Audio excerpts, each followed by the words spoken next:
Bom sábado, Nova Semente. É um prazer mais uma vez estarmos juntos aqui nessa manhã de sábado para louvarmos e engrandecermos o nome de Deus. Eu gostaria de começar a nossa adoração dessa manhã compartilhando com vocês uma experiência que eu vivi agora em janeiro. Eu não sei quantos de vocês aqui já tiveram a oportunidade de conhecer a cidade de Roma, na Itália. Eu estive lá com a minha família e dentre tantos locais para a gente conhecer, a gente foi visitar um lugar não muito conhecido, não muito falado, um lugar escuro, frio, feio. Na verdade era um buraco. Nós fomos conhecer a prisão onde Paulo passou os últimos dias da vida dele. Para quem não sabe a história de Paulo, Paulo não foi preso por ter cometido algum crime, por ter feito algo errado. Não. Paulo foi preso por ter sido fiel ao Evangelho, ter sido fiel a Deus. Dentre alguns livros que Paulo escreveu dentro daquela prisão, tem alguns textos que são muito utilizados hoje. Um deles, em momento de dor, no momento de angústia: combati o bom combate. Isso mesmo. Talvez teria sido fácil se ele tivesse escrito esse texto, esse versículo na verdade, sentado dentro de um palácio. Porque é fácil a gente manter a fé diante da bonança, diante dos momentos alegres. Mas não, ele estava dentro de uma prisão. Tem um outro: alegrai-vos sempre no Senhor. Como uma pessoa de dentro de uma prisão, amarrado, talvez com fome, está falando de alegria, de manter a alegria sempre. Talvez você está vivendo numa prisão hoje também. Não numa prisão como a de Paulo, mas talvez numa prisão financeira, numa prisão no seu relacionamento, numa prisão no seu trabalho, no seu ministério, enfim, não sei. Não sei qual tipo de prisão você pode estar vivendo hoje. Jesus também foi preso. Jesus também foi rejeitado. Mas presta atenção. Quando Deus tem um propósito para a sua vida, não importa qual tipo de prisão que você está. Se uma prisão igual a de Paulo, se uma prisão igual a de Jesus, ou se uma prisão na qual você está vivendo. Quando Deus tem um propósito na sua vida, prisão nenhuma é capaz de impedir que esse propósito seja cumprido, amém? Prisão nenhuma. E Paulo tinha uma esperança. Ele sabia que muito em breve ele voltaria. E ele vem. Ele vem para trazer vitória. Ele vem para trazer justiça. E se Paulo, de dentro daquela prisão, ele foi capaz de manter a esperança e a fé, hoje nós podemos nos levantar, nós podemos louvar e adorar o nome de Deus, porque o mesmo Deus que esteve dentro daquela prisão com Paulo é o mesmo Deus que se faz presente aqui nesse momento, amém? Vamos levantar e vamos cantar, porque Ele vem.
de ouro, receber o livro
receber um lindo tesouro face a face. O verei e me prostrarei diante do eterno Rei.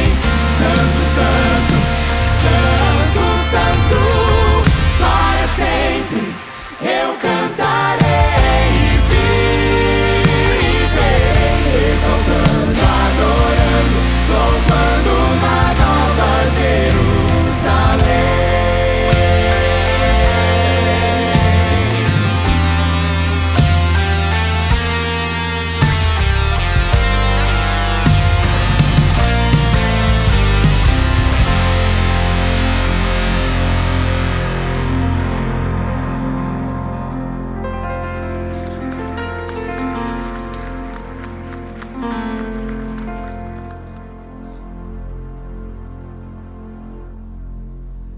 Às vezes nós não paramos para pensar, mas nós vivemos na era e na cultura do controle. Constantemente eu e você somos incentivados a pensar que tudo depende da nossa capacidade, do nosso agir, daquilo que eu e você fazemos. No entanto, quando nós nos voltamos para a palavra de Deus, nós somos confrontados por Ele, pela palavra dEle, a entender que esse não é o caminho. Há muitos textos que apontam e apresentam isso para nós. Há um muito conhecido e provavelmente você o saiba de cor. Livro dos Salmos, capítulo 37, verso 5. Entrega o teu caminho ao Senhor, confia nele e o mais ele fará. Esse texto nos convida a entregar isso ao Senhor. A nossa vida, tudo aquilo que precisamos, tudo aquilo que sonhamos, idealizamos.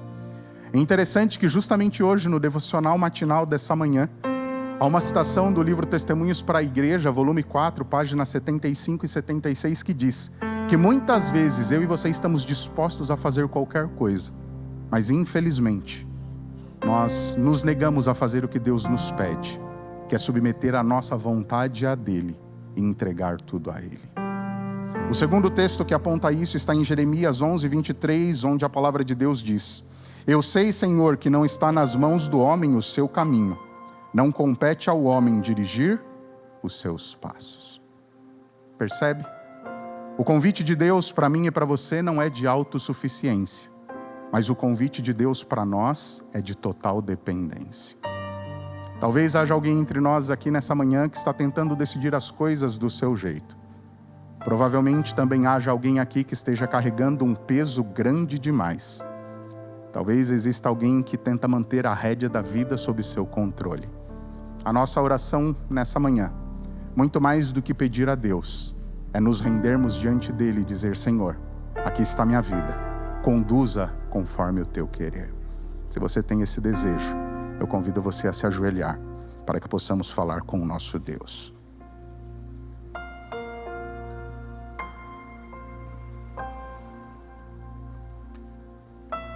Soberano Deus, eterno Pai, exaltado seja o seu santo e eterno nome.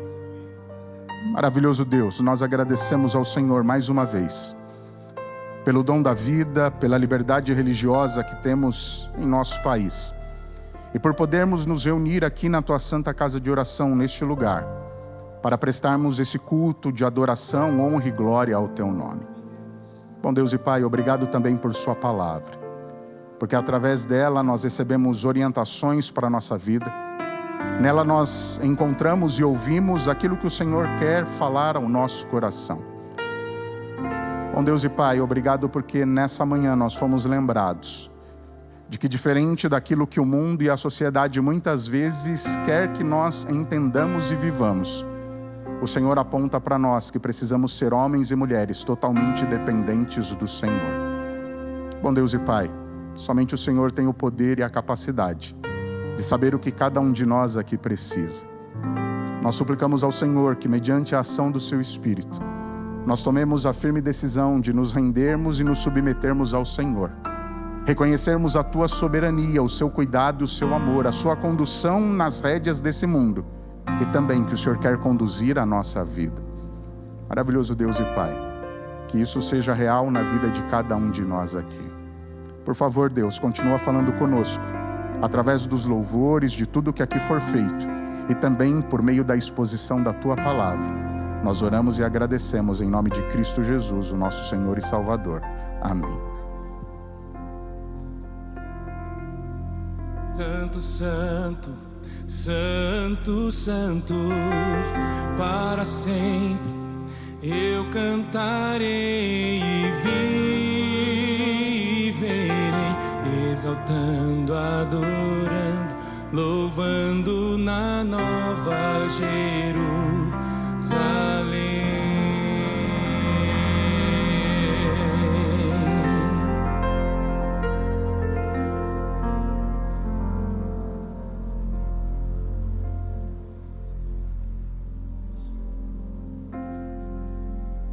É provável que você já tenha ouvido falar, e frequentemente podemos dizer, de que podemos adorar a Deus pelo que Ele faz.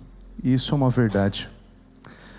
Mas somos convidados, pelo relato bíblico, a um caminho complementar e fundamental, a motivação da nossa adoração. No livro de Gênesis, o capítulo 14, a partir do verso 18, nós lemos o seguinte: Então Melquisedeque, rei de Salém e sacerdote do Deus Altíssimo, trouxe pão e vinho. E abençoou Abraão, dizendo: Bendito seja Abraão pelo Deus Altíssimo, Criador dos céus e da terra. E bendito seja o Deus Altíssimo, que entregou os teus inimigos nas tuas mãos. E Abraão deu-lhe o dízimo de tudo. Quando refletimos nesse verso, temos a tendência talvez de focar que Abraão devolveu os dízimos ao Senhor pela vitória que ele teve. É um contexto em que Abraão vence uma guerra e ele encontra ali Melquisedeque como sacerdote rei de Salém. Mas ao Melquisedeque abençoar Abraão, o texto é claro em dizer de que, abençoando Abraão, abençoou o Deus de Abraão. Bendito seja Abraão, cujo Deus Altíssimo é a bênção de Abraão. Antes de dizer o que Deus fez por Abraão, Melquisedeque vai lembrá-lo quem Deus é na vida de Abraão.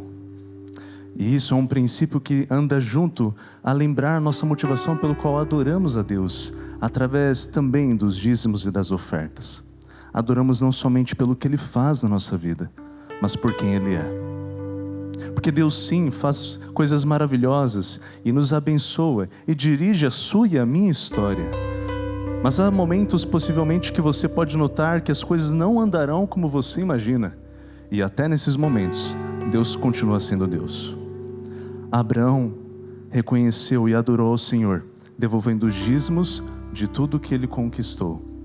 Não somente porque Deus o abençoou, mas porque antes da conquista Deus já era o Deus de Abraão. Ele continua sendo o nosso Deus. Ele continua sendo o seu Deus. E o princípio bíblico é mais do que uma reflexão, é um convite. Onde está o seu e o meu coração? Onde está o nosso coração quanto à nossa adoração? É um convite para reconhecermos quem Deus é no nosso coração. Abraão sabia onde estava o coração dele e quem era o Senhor dele. Nesse momento, você também, assim como eu, teremos a oportunidade de adorar e reconhecer ao Senhor como nosso Deus, pelo que Ele fez, mas também pelo que Ele é em nossa vida. E você sabe, você pode fazer isso de algumas formas.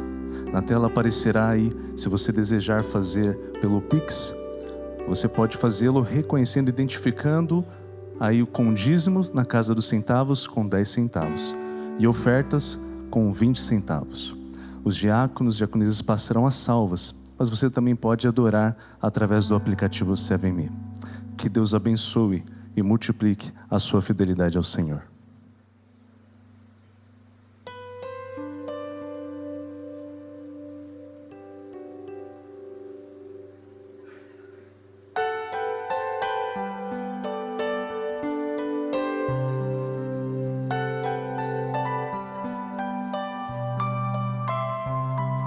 Sei que estás aqui, Senhor.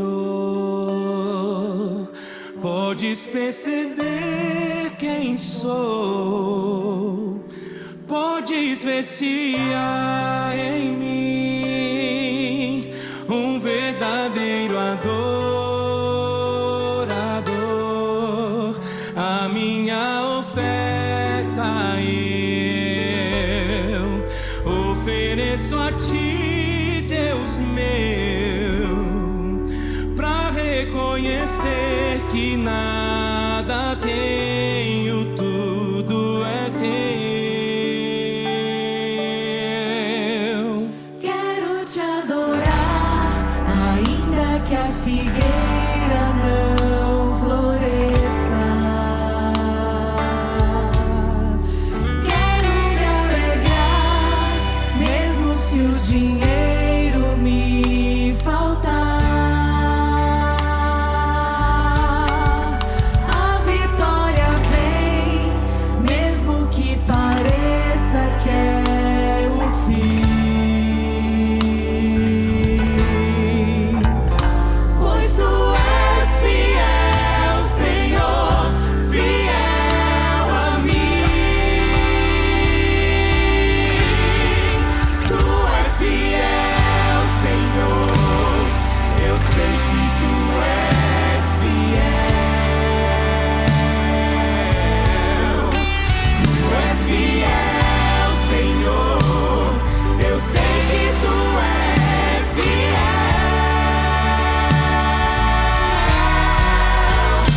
E ainda que eu não mereça, permaneces assim. Fiel, Senhor, meu Deus, fiel a mim. Fiel, Senhor, meu Deus, fiel a mim.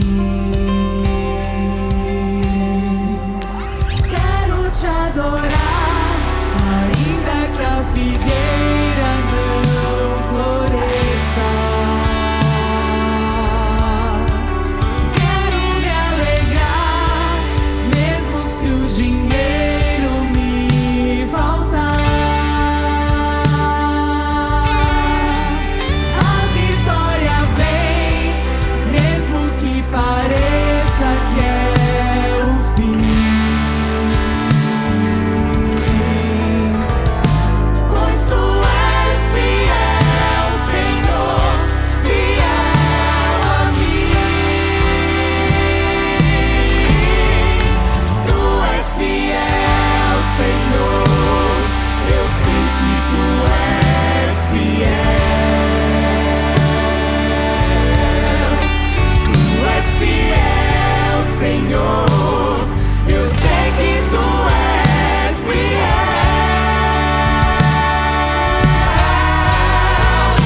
E ainda que eu não mereça, permaneces assim.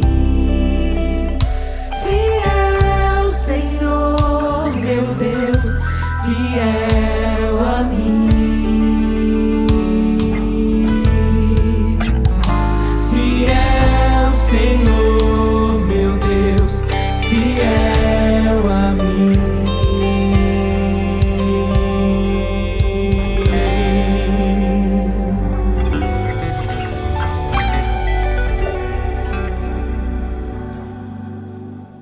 Oremos. Bondoso Deus, amado Pai, nós te louvamos e te adoramos também através dos dízimos e das ofertas, porque o Senhor é nosso Deus. Outro além de ti não há na nossa vida. O Senhor conhece o nosso coração, Pai. Sabe onde ele está, sabe as circunstâncias, mas aqui estamos, gratos por quem tu és e pelo que o Senhor faz em nossa vida. Ajuda-nos, Senhor, pelo que o Senhor tem feito e mostrado, reconhecermos isso não somente neste momento, mas diariamente em nossa vida. E que esses recursos possam ser utilizados como são, para cada vez mais avançar a tua mensagem, a tua vontade e o teu reino neste mundo. Fica conosco. Nós oramos por Jesus. Amém.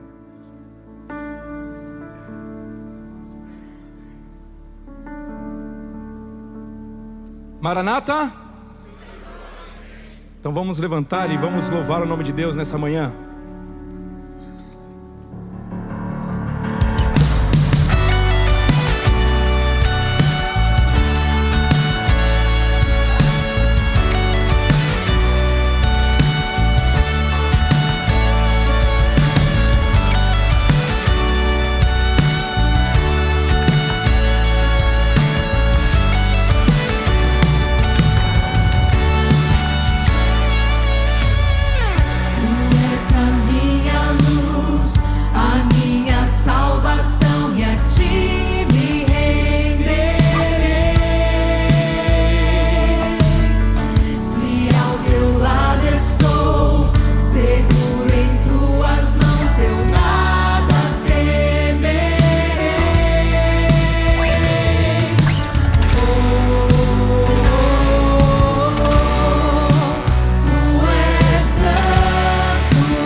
Vamos lá, mais uma vez, mais uma vez. Vem Jesus.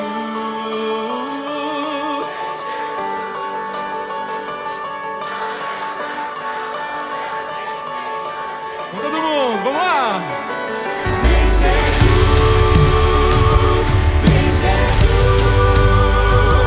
Maranata, ora vem Senhor Jesus. Vem Jesus,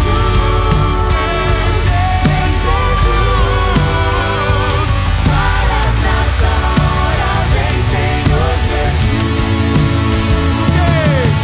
Só em ti confiarei.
enquanto nós aguardamos que essa promessa seja cumprida, e que Ele volte, e que nós possamos ir com Ele, nós vivemos em um mundo turbulento, e nós vivemos carentes e padecendo da graça desse Deus. E nós cremos que Ele é a cura, que Ele é um Deus que nos ouve, que nos escuta e que está sempre olhando por nós.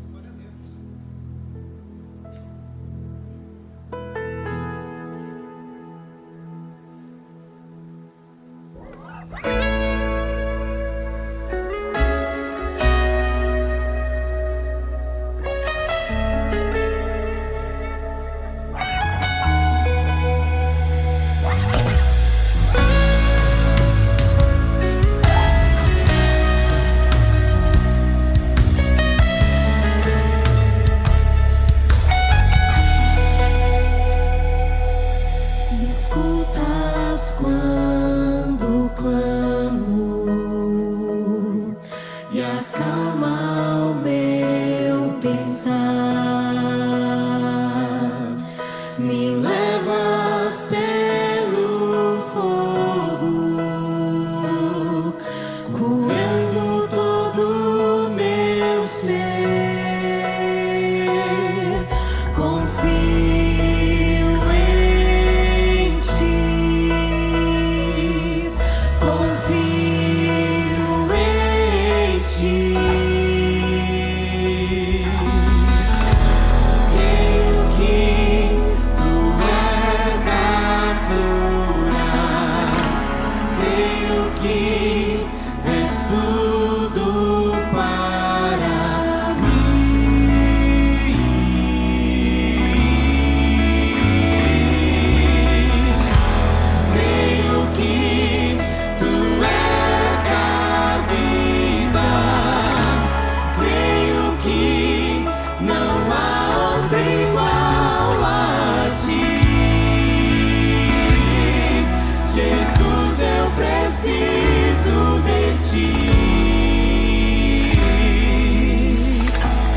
Eu posso ouvir só as moças dizendo: Me escutas quando clamo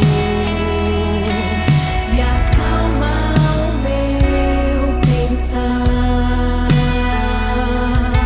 Me levas pelo fogo, curando todo o meu ser. Vamos todos juntos dizer: Confio.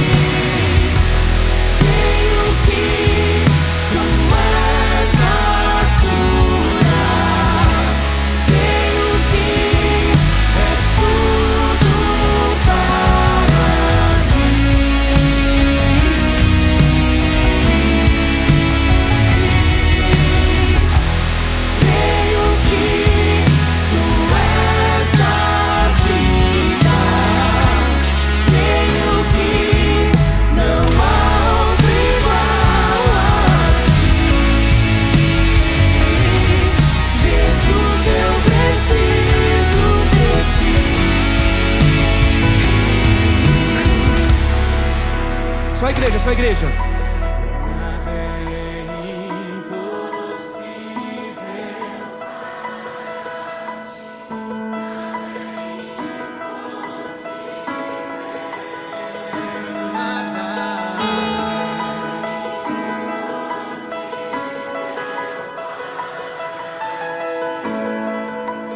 Tens o meu mundo em tuas mãos. Vamos lá, todo mundo. Nada é impossível para ti. Nada é impossível. Declare isso. Nada é impossível para ti. Tens o meu mundo em tuas mãos. Creio que tu és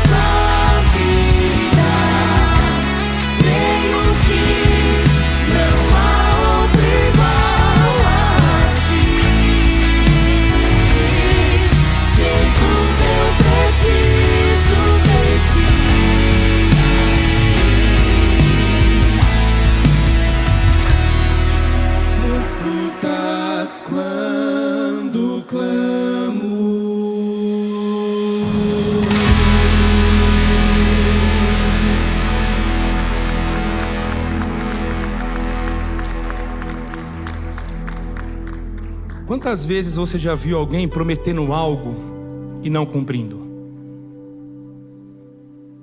Quantas vezes alguém já prometeu algo para você e também não cumpriu? Nós vivemos em um mundo, em um tempo de promessas falhas, promessas fracas, frágeis. E muitas vezes nós, sem perceber, nós atrelamos isso a Deus. Quantas vezes você já se pegou pensando: Senhor, o Senhor está me ouvindo? Senhor, o Senhor está me vendo? Ou até mesmo: Senhor, você se esqueceu de mim? Mas a Bíblia é muito clara quando ela diz que Deus não é homem para mentir. Deus, quando promete, Ele cumpre. Talvez você esteja aqui hoje atrás de uma resposta, ou talvez procurando por uma promessa que ainda não se cumpriu na sua vida. Eu seria muito falho, umas outras promessas, se eu prometesse para você que amanhã essa promessa se cumpriria, ou semana que vem, ou talvez daqui a um mês, mas não.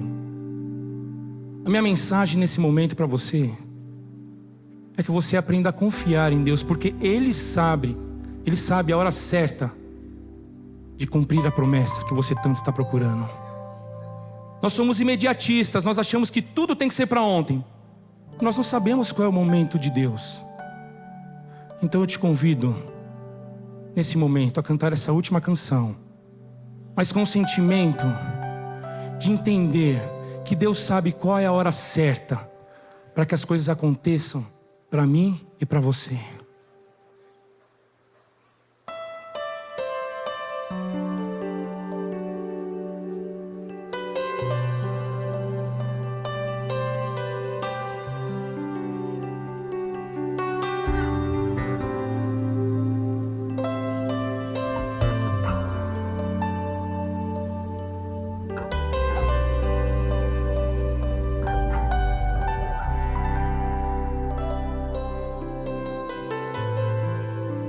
Sei que os teus olhos, sempre atentos, permanecem em mim,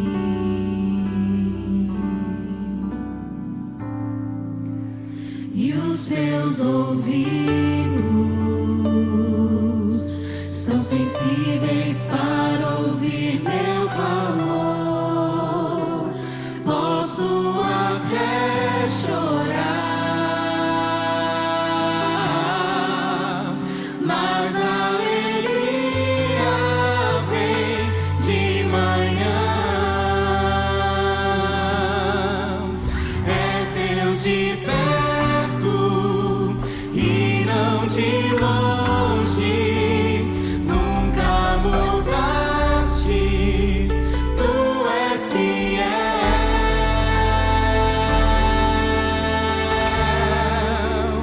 Deus de aliança, Deus de promessas, Deus que não é homem pra mentir. Tudo pode passar, tudo pode mudar, mas sua palavra vai se cumprir.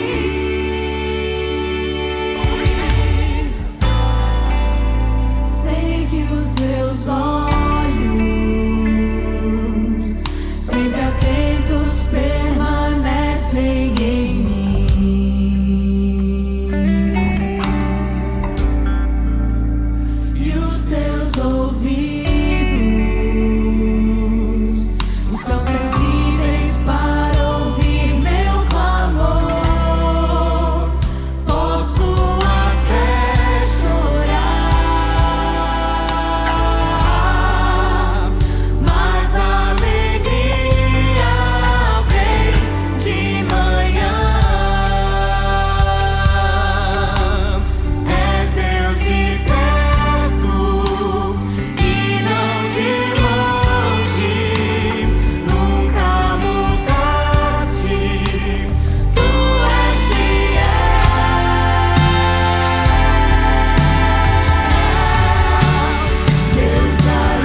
Vamos cantar mais uma vez? Deus de aliança, Deus de promessas, Deus que não é homem pra mentir, tudo pode passar, mas tua palavra vai se cumprir.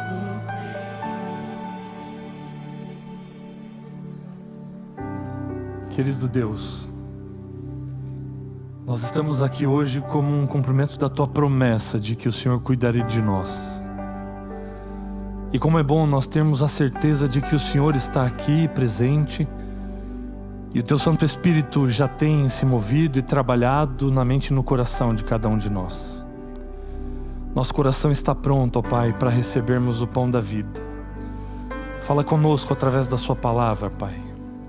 Manifesta o Teu poder e a Tua bondade aqui entre nós, para que de fato possamos ter uma experiência real contigo e que ela seja transformadora. Nós depositamos em Tuas mãos, ó Pai, tudo aquilo que pode nos trazer preocupação, aquilo que angustia o coração, certos do Teu cuidado. E que nesse momento a certeza de que o Senhor está cuidando de tudo isso possa trazer paz para o nosso coração. E que nada nos impeça de termos esse encontro com o Senhor. Toca a nossa vida, fala conosco em nome de Cristo Jesus. Amém. Amém. Um bom dia para você, seja muito bem-vindo à Nova Semente. Essa aqui é uma comunidade da Igreja Adventista do Sétimo Dia que existe com um propósito. Propósito de que a cada sábado, a cada encontro, nós tenhamos uma experiência real e transformadora com Deus. Quantos estão a passeio aqui em São Paulo? Posso ver a sua mão? Olha só, Deus seja louvado pela sua presença. Muito obrigado por ter escolhido a Nova Semente para estar conosco nesse sábado. De fato, louvar na Nova Semente é uma experiência marcante, especial e que você seja muito bem-vindo.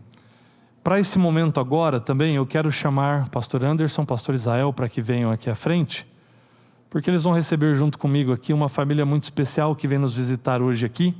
E nós temos uma novidade para apresentar para vocês também. Em novembro, o pastor Romualdo Larroca, que era o atual presidente da nossa associação, o então presidente, ele foi nomeado para ser presidente da Paulista Central, lá em Campinas. E então a mesa diretiva do campo nomeou um novo presidente para a nossa associação. Um novo pastor geral para cuidar de todas as iniciativas da igreja para a região central de São Paulo. E é por isso que eu tenho a alegria de convidar a família Bento para que venha aqui. Pastor Samuel Bento, a Cida e o Marlon também. Vamos recebê-los com carinho, com uma salva de palmas.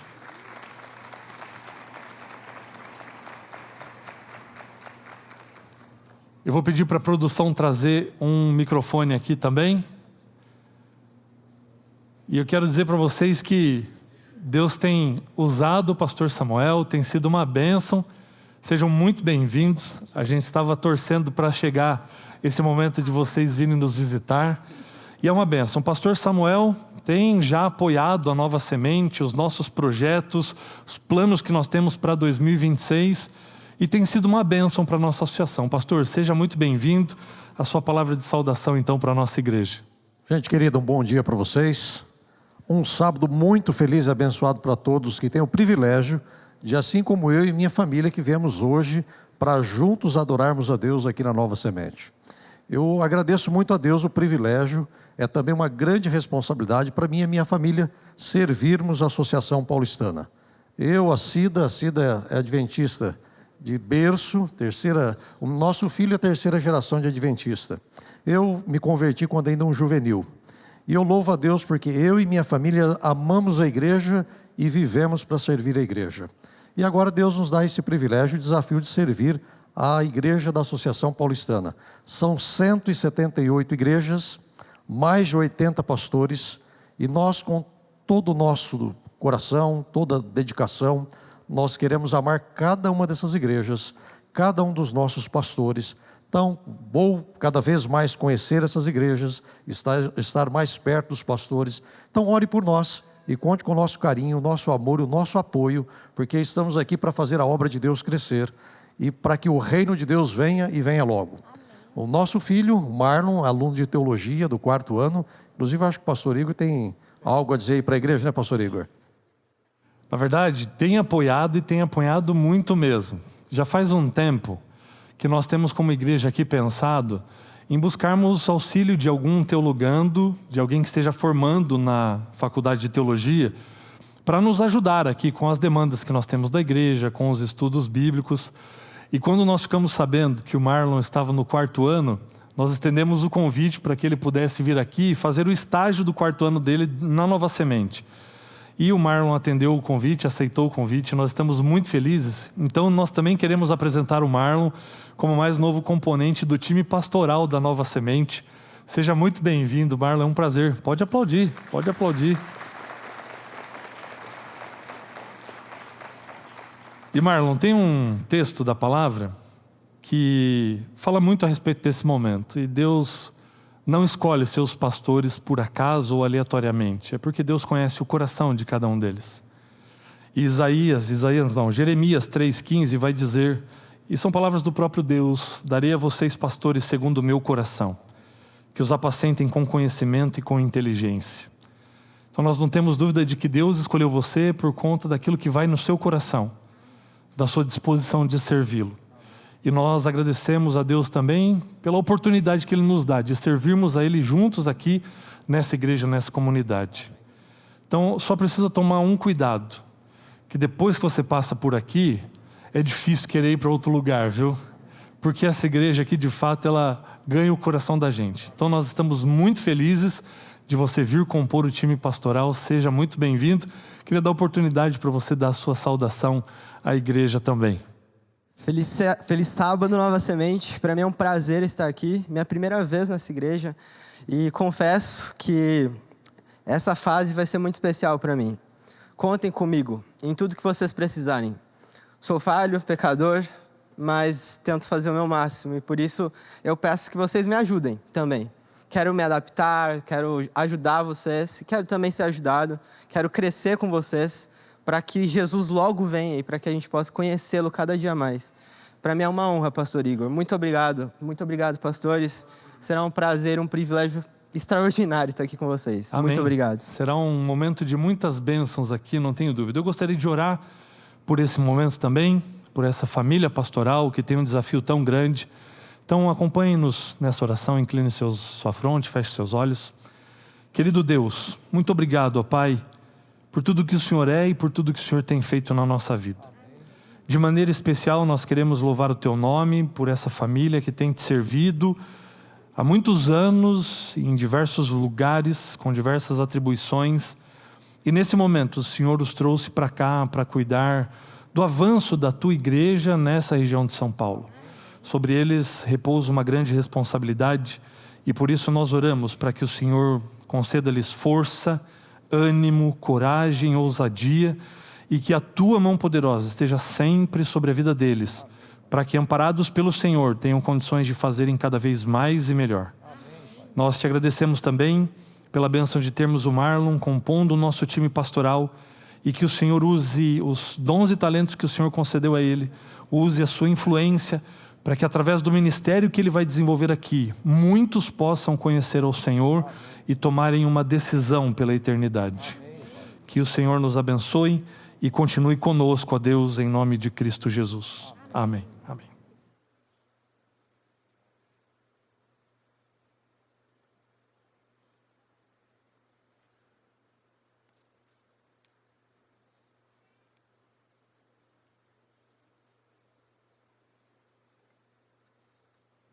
Queridos, hoje nós estamos retomando a nossa série Soberano.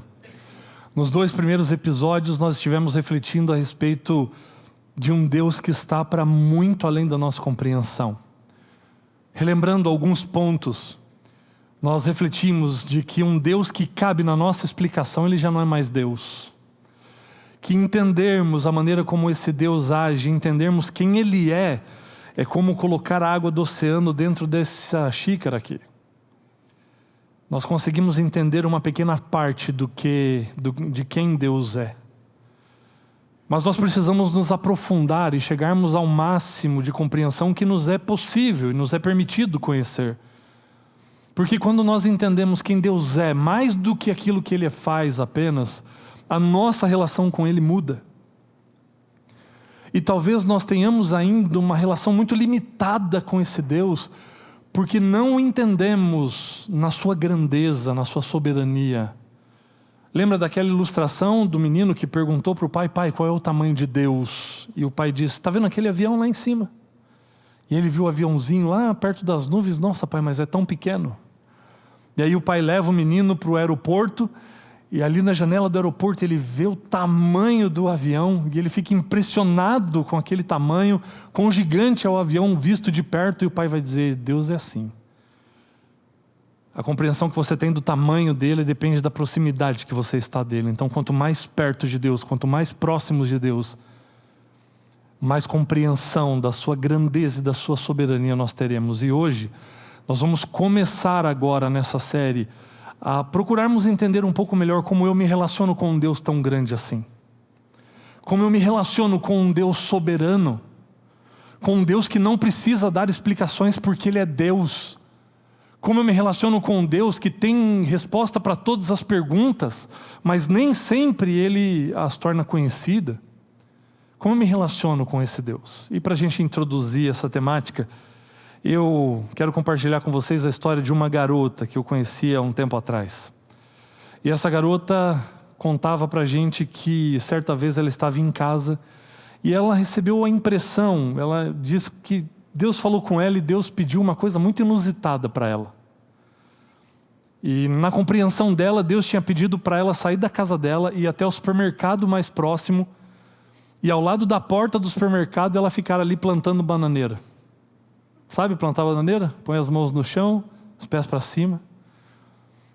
Pedido absurdo, estranho. Alguém aqui já recebeu um pedido assim de Deus? E se você tivesse a impressão de que Deus estivesse falando com você e pedindo isso para você ir até a porta do supermercado mais próximo e plantar bananeira na porta do supermercado? No começo ela tentou entender se era só coisa da cabeça dela, mas aquilo estava incomodando ela de maneira que ela não conseguiu ficar ali. E ela foi até o mercado mais perto da casa dela, e ali do lado da porta de entrada do supermercado a menina começou a plantar bananeira.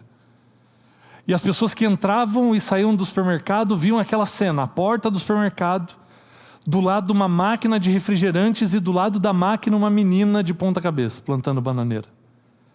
E as pessoas que entravam e saíam tinham essa reação que alguns de vocês estão tendo agora, eles riam. Até que um rapaz saindo do supermercado, quando ele passa pela máquina de refrigerantes, ele toma um susto ali ao ver a menina plantando bananeira. E ele não se contém, ele não se aguenta, ele vai falar com a menina. E ele olha para ela e diz assim: garoto, o que você está fazendo aí? E ela diz: eu estou plantando bananeira. Ele falou: não, isso eu percebi, mas eu quis dizer, por que você está fazendo isso? E aí a menina se colocou em pé, olhou para ele e disse assim: olha, o porquê mesmo, eu confesso para você que eu não sei. Eu só sei que Deus pediu para eu vir aqui plantar bananeira. O rapaz olhou para ela e falou assim: você está falando sério? Você está falando sério que foi Deus que pediu para você sair da sua casa e vir aqui plantar bananeira? E ela disse assim: olha, por mais absurdo que isso pareça, eu estou falando sério.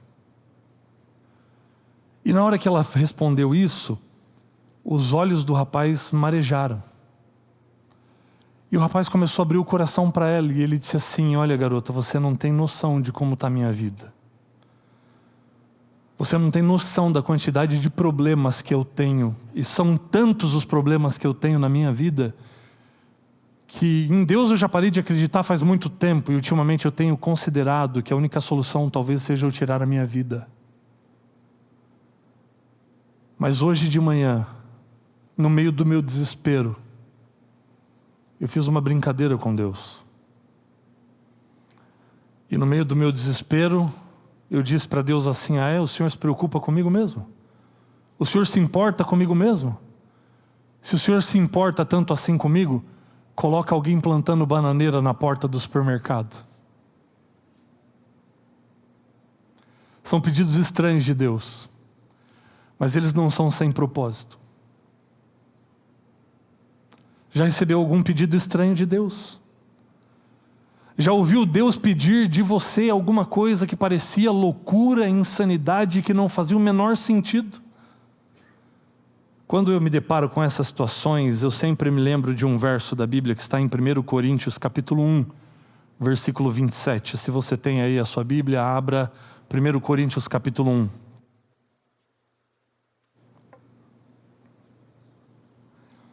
Esse texto vai dizer para nós que Deus escolhe fazer as coisas assim mesmo. Deus escolhe fazer as coisas desse jeito. E isso tem que ver com a soberania dele, com a maneira dele fazer as coisas e de nós compreendermos a maneira como ele faz. Ou de nós compreendermos melhor quem ele é. 1 Coríntios capítulo 1, versículo 27, a Bíblia diz assim: pelo contrário, Deus escolheu as coisas loucas do mundo para envergonhar os sábios, e escolheu as coisas fracas do mundo para envergonhar as fortes. E Deus escolheu as coisas humildes do mundo e as desprezadas e aquelas que não são, para reduzir a nada as que são, a fim de que ninguém se glorie na presença de Deus. Deus escolheu as coisas loucas do mundo. É por isso que muitas vezes o que Deus faz não faz sentido para nós. É uma escolha deliberada de Deus. É para que no final das contas a gente entenda que não é por nossa força, não é por nossa condição, não é pelo nosso intelecto, não é pela nossa capacidade, mas é por Ele, por causa dEle, é para Ele. E às vezes Deus faz pedidos estranhos, mas isso tem que ver com a sua soberania, é para não restar dúvidas de que Deus está no controle. E para a gente entender isso de uma maneira mais profunda, eu quero convidar você para voltar lá para o começo da Bíblia, Gênesis capítulo 6.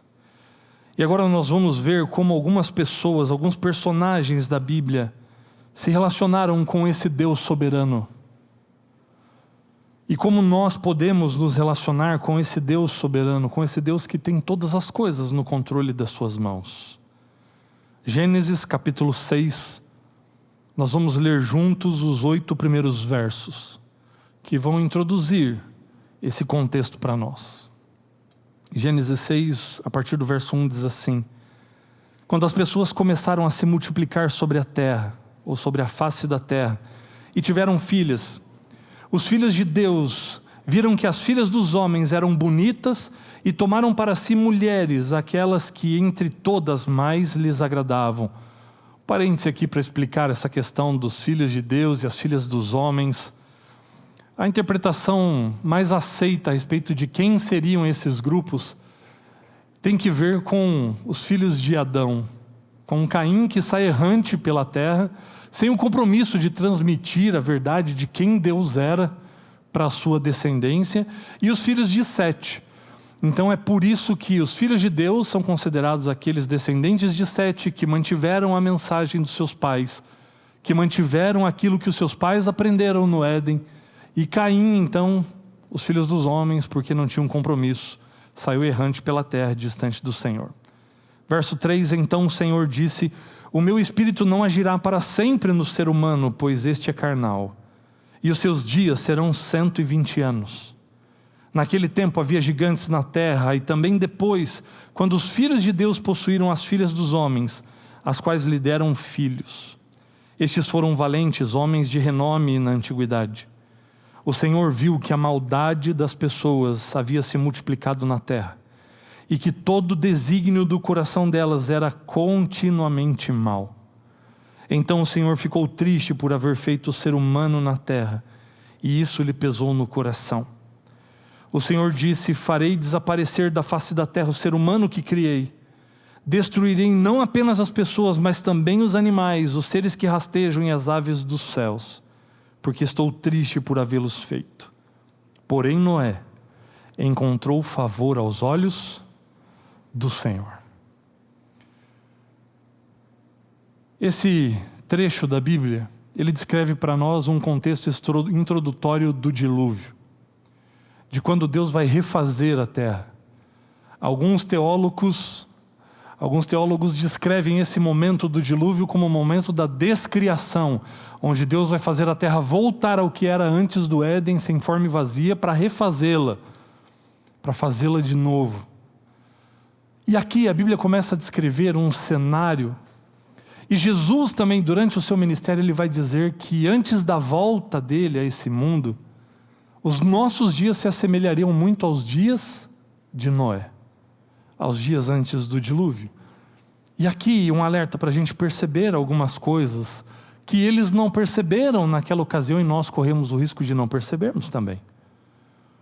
Porque esses versos e todo o contexto da história de Noé, do dilúvio, descreve a vida cotidiana, a vida normal acontecendo. Os relacionamentos sendo estabelecidos, a rotina acontecendo, de trabalho. As pessoas viviam num fluxo normal da vida, não tendo percepção de qual era a sua real condição.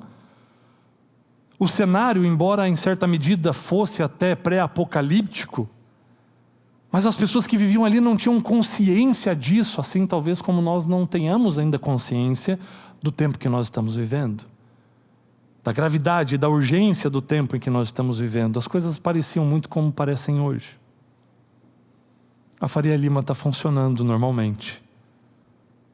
Ações sendo compradas e vendidas o tempo todo. A Paulista cheia como um dia comum, como um dia normal. Reuniões, metas, correria, planilhas. E a nossa vida vai assim, num fluxo normal, e talvez a gente não entenda o contexto no qual nós estamos vivendo. E enquanto a vida normal acontecia, Deus, olhando para o coração do ser humano, vai revelar na sua palavra que a maldade das pessoas havia se multiplicado e todo o desígnio do coração delas era continuamente mal. E isso se assemelha muito ao que nós vivemos hoje. A maldade no coração do ser humano, o amor se esfriando de quase todos, esse é o nosso contexto. A intolerância predominando. Ainda mais esse ano, um ano de política, quantas famílias pode ser que sejam desfeitas, ou quantos problemas familiares nós podemos encontrar ou encarar durante esse ano, por conta de divisões meramente políticas e por conta da intolerância. A maldade estava espalhada, estava enraizada no coração daquelas pessoas, mas aí o verso 8 vai lançar um ponto de esperança no meio de todo esse contexto, porque a Bíblia vai dizer que no meio de tudo isso, teve um homem chamado Noé, que achou graça diante do Senhor. Noé achou graça diante do Senhor. Por que Noé achou graça e os demais não acharam essa graça? A graça não estava disponível para os demais. A graça estava disponível a todos. Mas a grande questão, e por que a Bíblia diz que Noé encontrou graça diante do Senhor? Porque ele buscou essa graça, ele foi ao encontro dela.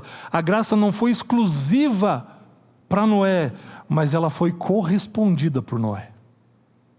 Da mesma maneira como a graça está estendida a todos nós, mas ela só vai ser efetiva na minha e na sua vida se ela for correspondida.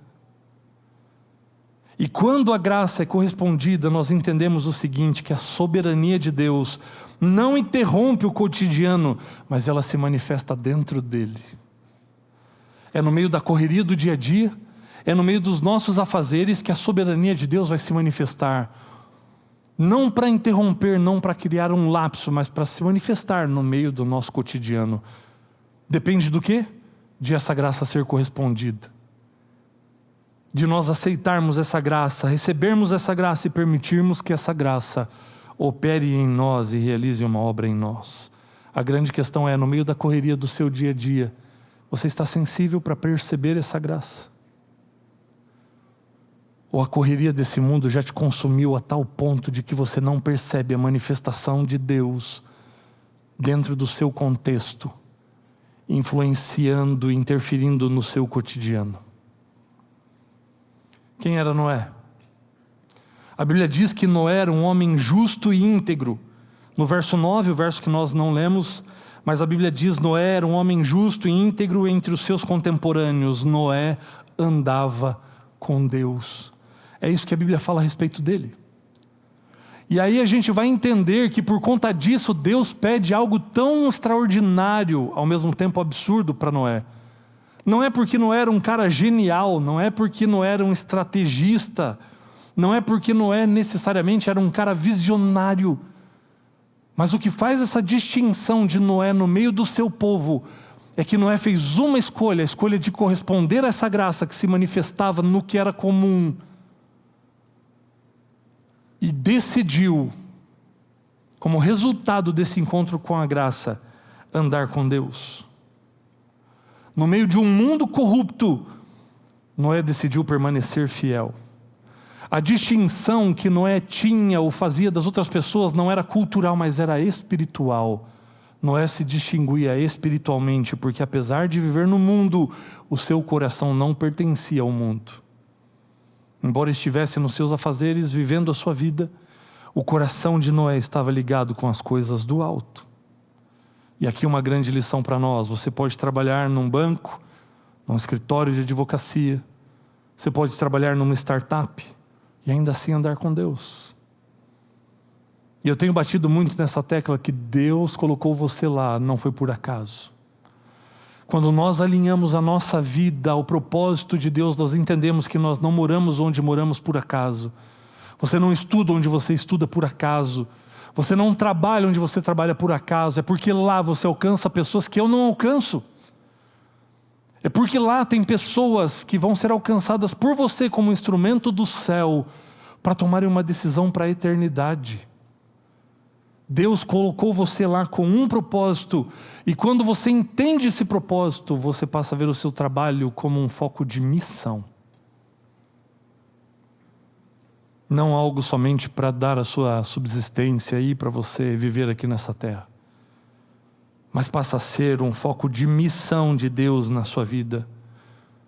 O que a vida de Noé ensina para mim e para você, não é que nós precisamos sair do mundo, é que nós não podemos nos moldar ao mundo. E Paulo vai dizer isso de maneira muito clara em Romanos capítulo 12. Se você tem aí a sua Bíblia, abra. Romanos capítulo 12.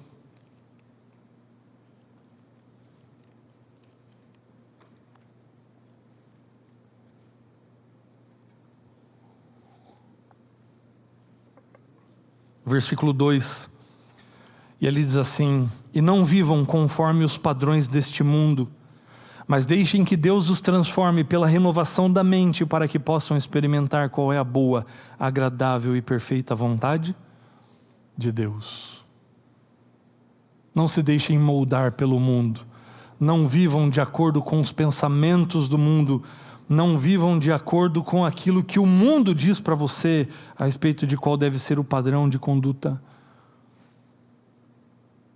Mas nós devemos viver no mundo, mas com o nosso coração e a nossa mente no céu, naquilo que Deus tem preparado para nós. No meio desse contexto, pelo fato de Noé tomar a decisão de andar com Deus, Deus vai fazer para Noé um pedido muito absurdo, como fez para aquela garota de ir ao supermercado. E Deus vai dizer para Noé: Noé, faça uma arca.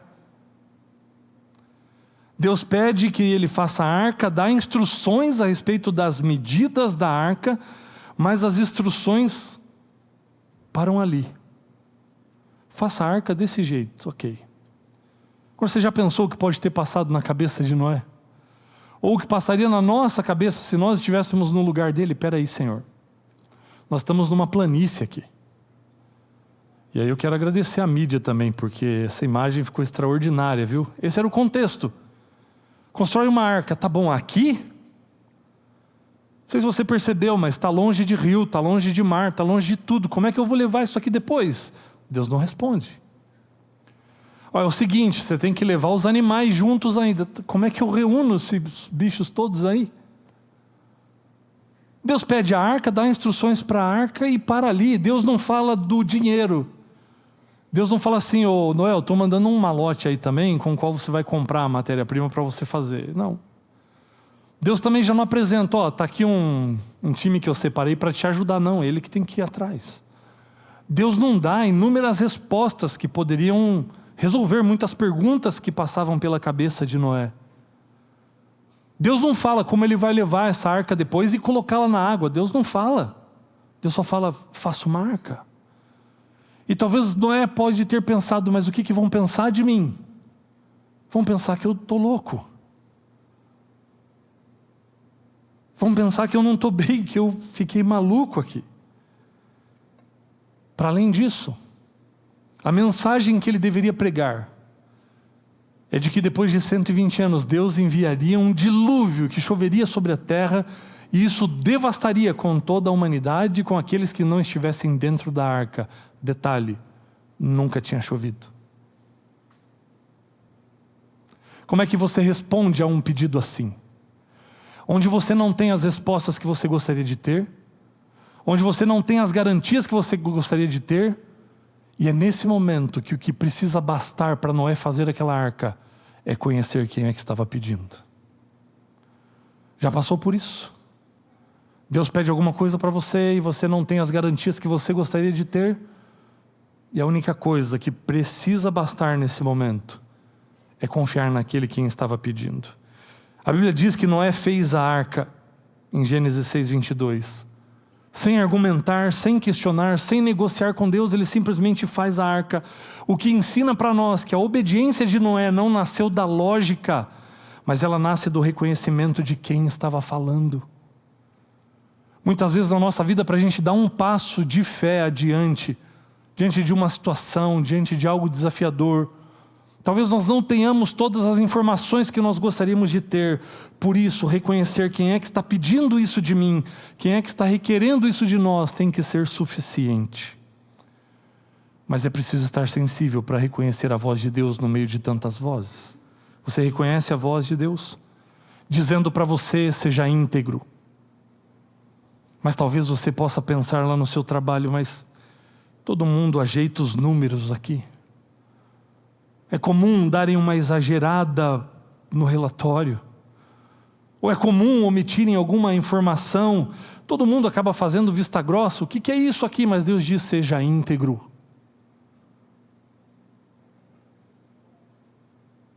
E aí você pensa, mas se eu for verdadeiro nisso, eu vou perder meu espaço aqui, eu posso até perder meu emprego.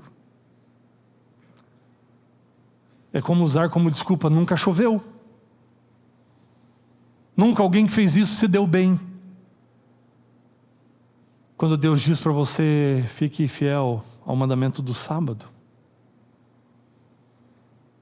E talvez passe pela cabeça, mas e aí, se eu não conseguir ser dispensado no sábado, porque nunca alguém conseguiu?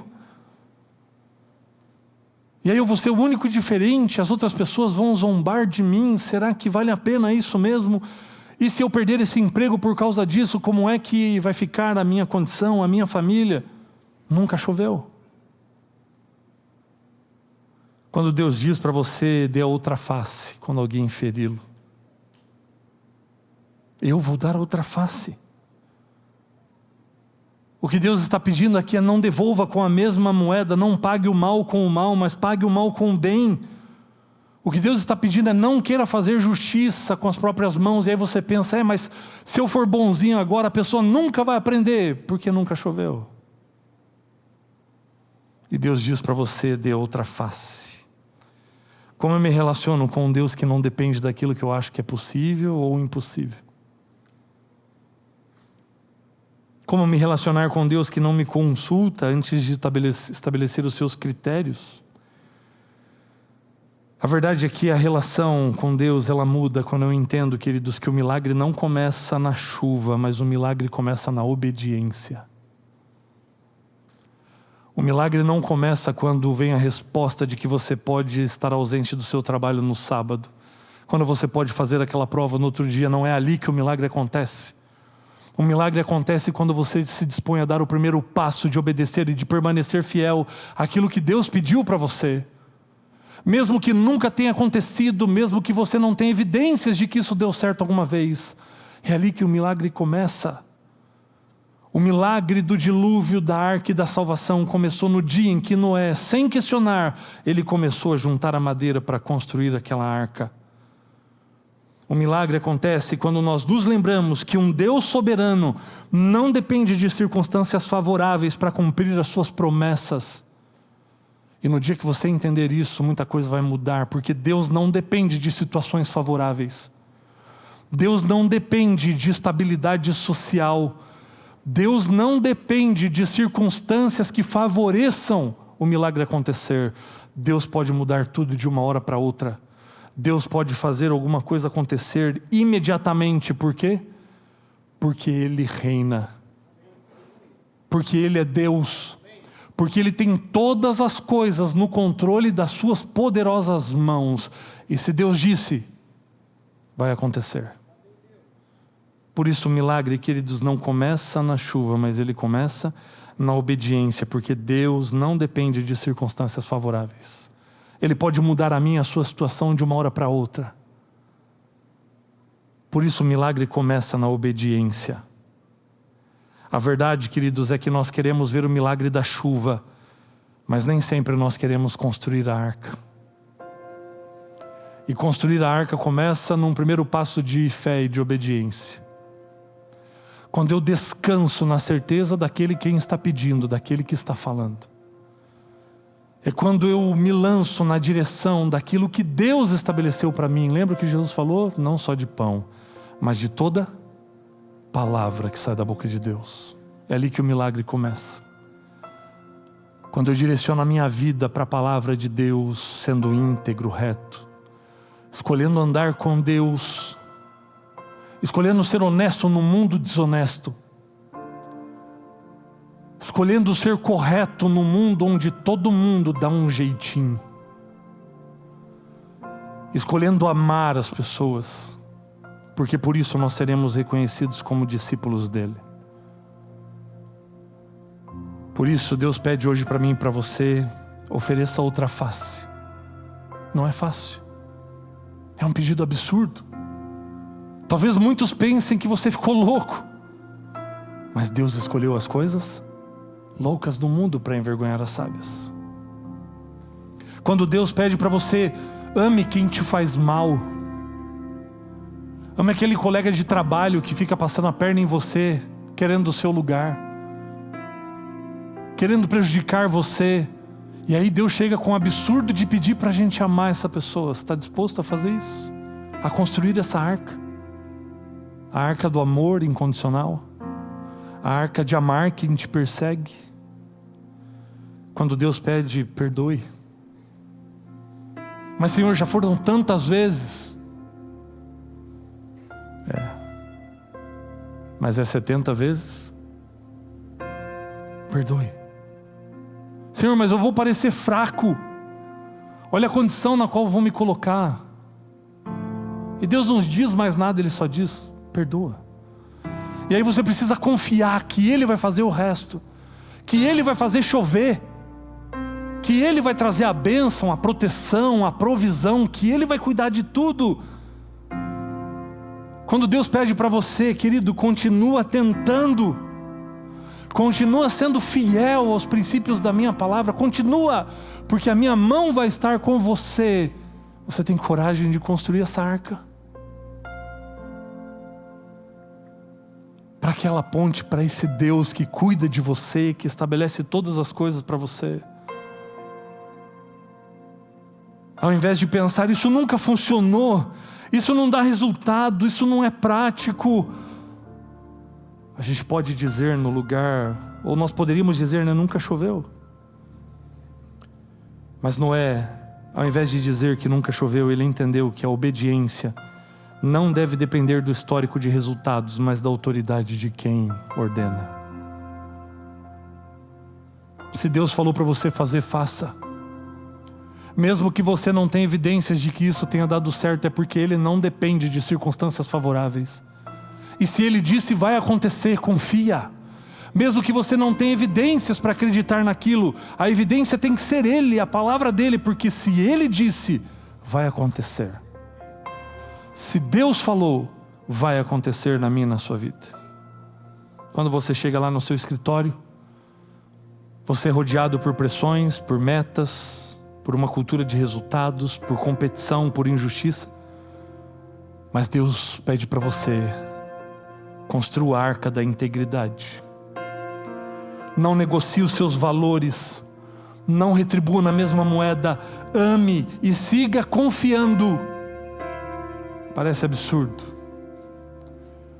mas acreditar na soberania de Deus é acreditar que Deus governa além do que nós podemos enxergar. Pode ser que o caminho não esteja claro para você, pode ser que você não veja como isso pode dar certo. Entenda que Deus governa para além do que nós podemos enxergar. Deus pode mover coisas que estão muito distantes de nós para fazer aquilo que Ele disse acontecer. E muitas vezes nós não vemos algumas coisas acontecer porque nós não esperamos nele, não confiamos nele e não damos esse passo de fé e de obediência. Existem alguns documentos, alguns livros que retratam parte da tradição judaica, que eram histórias e ensinamentos que eram passados de pai para filho, de geração após geração. E um desses relatos da tradição judaica é chamado de Midrash. E no Midrash você tem alguns desses ensinamentos, e o Midrash nos traz o entendimento e o conhecimento de algo que possivelmente, pela tradição, deve ter acontecido na época de Noé. E esses ensinamentos contam que enquanto Noé construía a arca, 3 grandes homens daquela sociedade foram um dia conversar com Noé. Eram considerados sábios, homens diferenciados, doutores. E eles foram lá conversar com Noé enquanto Noé construía a arca, e eles tinham 3 perguntas para fazer para Noé. Então o primeiro toma a palavra e ele faz a primeira pergunta e ele diz assim: ô Noé, eu não sei se você percebeu, mas não tem água aqui perto. Você está muito longe de rios e mais distante ainda do mar. Como é que você vai fazer para colocar essa embarcação na água, Noé? E sabe o que Noé respondeu? Eu não sei. A única coisa que eu sei é que Deus pediu para eu construir essa arca e eu estou construindo. Aí o segundo se aproxima de Noé e faz a segunda pergunta, e ele fala assim: ô Noé, eu estava andando ali por entre as madeiras e eu percebi uma coisa. Eu não vi no seu barco aqui nenhum sistema de direção. Eu não vi um leme, eu não vi um timão, eu não vi. Como é que você vai conduzir essa embarcação? E sabe o que Noé respondeu? Eu não sei. Na verdade não sou eu quem vai conduzir essa embarcação. Quem vai conduzir essa embarcação é Deus. E a última pergunta, o último daqueles sábios teria perguntado para Noé: Noé, você está falando que vai vir chuva, mas nunca choveu. O nosso clima é perfeitamente estável. Dependeria de muitas coisas para que a água se precipitasse como você está falando. Tanto é que nunca aconteceu, Noé. Como é que você está dizendo agora que vai chover? Como que isso vai acontecer? E Noé teria respondido para ele: eu também não sei. A única coisa que eu sei é que Deus disse que vai chover. E se Deus disse que vai chover, eu acredito. Porque se Deus disse, vai acontecer. E isso precisa bastar para mim e para você. Isso precisa bastar para mim e para a sua vida. Mas isso só será o suficiente quando eu entender a soberania de Deus. Isso só vai ser diferente na minha vida quando eu entender quem Deus realmente é. Quando eu olhá-lo tão de perto a ponto de eu compreender de maneira mais íntima e profunda a sua grandeza, aí eu vou ter condições de responder a esse Deus apenas pela sua palavra e por saber quem Ele é, por confiar na pessoa dEle. Somente se eu entender e se eu conhecer quem Deus realmente é, eu vou poder responder com fé, com obediência. Quando Ele me pedir, seja íntegro, continua tentando, fica firme. Vai no supermercado plantar bananeira na porta. Quando eu entender quem Deus realmente é, Ele vai me bastar. Eu não vou precisar ter todas as respostas. Eu não vou precisar entender todos os porquês, porque eu confio naquele quem está mandando, naquele quem está pedindo. Quer dar esse passo de fé hoje? Continuar amando. Continuar andando com Deus. Continuar sendo justo num mundo injusto. Aceita construir essa arca lá onde você está, para que ela aponte para esse Deus. E para que essa arca do amor, da justiça, da integridade possa salvar a muitos para o reino eterno. Nós vamos cantar agora, reconhecendo a grandeza desse Deus, dizendo quão grande é o Senhor, e se é o teu desejo, assumir com Ele essa relação tão íntima e profunda, a ponto de a palavra dEle te bastar. Quero convidar você a abrir o seu coração e expressar isso cantando a Ele, louvando a Ele e reconhecendo diante dEle a sua grandeza, a sua majestade e a sua soberania na sua vida. Se é o seu desejo, cante conosco.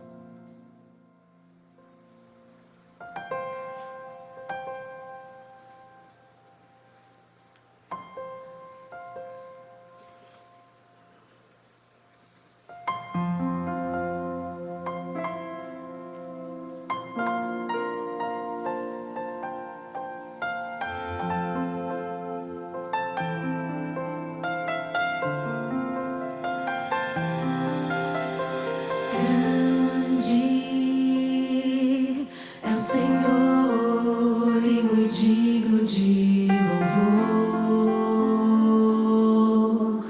Na cidade do nosso Deus, teu santo monte.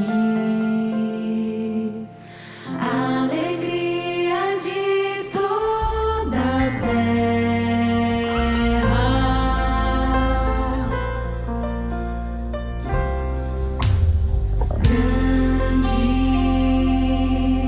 É o Senhor em quem nós temos a vitória, que nos ajuda contra o inimigo. Por isso diante dele nos prostramos.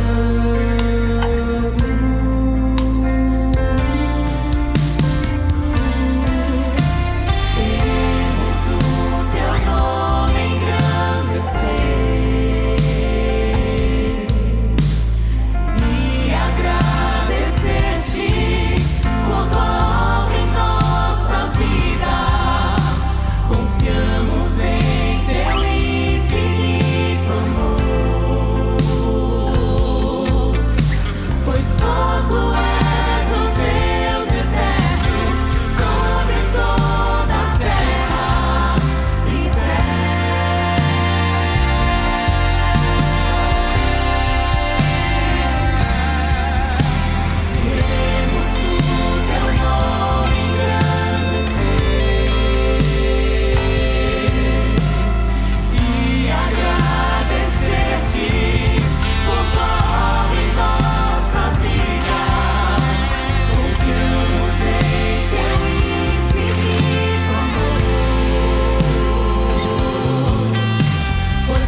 Querido Deus, grande é o Senhor. O Senhor reina sobre todas as coisas, porque todas elas foram criadas pelo Senhor e são para o Senhor. Mas nesse momento, ó Deus, nós cantamos e ao cantarmos expressamos o nosso desejo, que é de que o Senhor reine também na nossa vida. Que o Senhor opere sobre cada um de nós, ó Deus, para que possamos permanecer nos teus caminhos, para que possamos cumprir o teu propósito e para que possamos, ó Deus, através da arca do amor, do perdão, da justiça, dos teus atributos, ó Deus, salvarmos muitas pessoas para a eternidade. Usa-nos, ó Deus, onde o Senhor nos colocou, para que a nossa vida aponte para a tua. E quando nos depararmos com situações difíceis, ou quando recebermos pedidos que parecem loucura aos olhos humanos, que nós possamos depositar toda a nossa confiança, única e exclusivamente, no conhecimento de quem o Senhor é. Que isso nos baste, para aqueles momentos quando não temos todas as respostas que gostaríamos de ter. Que o Senhor nos sirva de garantia, e que o nosso coração e a nossa confiança estejam completamente depositados no Senhor. Cuida do teu povo, ó Deus, nos abençoa e continua conosco nesse dia, em nome de Cristo Jesus. Amém. Essa é a Nova Semente, uma experiência real e transformadora com Deus, e o nosso desejo é que você continue tendo na presença dele um bom restante de sábado. Amém?